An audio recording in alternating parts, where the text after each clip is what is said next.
पण पवारांची अक्कल सुद्धा संपलेली आहे हे आता मार्कडवाडीच्या आंदोलनामधनं माहीत झालेलं आहे लोकांना। तर मंडळी, तुमचं मत काय याच्या आणखीन एक नवीन भागात तुमचं पुन्हा एकदा स्वागत आहे। गोपीचंद पडळकर म्हटलेत शरद पवारांची अक्कल संपले हे मार्कडवाडीच्या आंदोलनातून समजतंय। तर चला पाहूयात अजून पडळकर म्हटलेत तरी काय काय आणि यावरती तुमची काय मतं आहेत हेही जाणून घेऊया।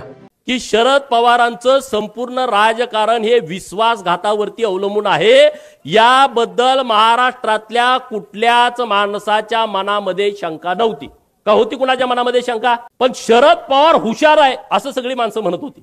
शरद पवाराला अक्कल जास्त आहे, ती कधी काय करल सांगता येत नाही, हे म्हणणं तुमचं खरं होतं का नाही सांगा। पण मार्कडवाडीच्या पॅटर्न मध्ये पवारांनी लक्ष घातल्यानंतर पवार विश्वासघातकी आहेत हे सगळ्याला मान्य होतं, पण पवारांची अक्कल सुद्धा संपलेली आहे हे आता मार्कडवाडीच्या आंदोलनामधनं माहीत झालेलं आहे लोकांना। तर महेश यांचं असं म्हणणं आहे की फडणवीस स्वतः पवार साहेबांवर बोलू शकत नाही म्हणून यांची नेमणूक केली आहे।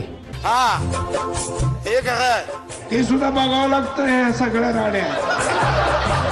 तर धनशेतेनंद कुमार यांचं असं म्हणणं आहे की गोपीचंद पडळकर साहेब अगदी बरोबर आहे, इनोवा गाडीमध्ये बसतात तेवढेच पवार साहेबांचे आमदार निवडून आले आहेत। शरद पवार आता एवढे मोठे राहिले नाहीत। गोपीचंद पडळकर एक कपरे तुलाच फार कळतं काय?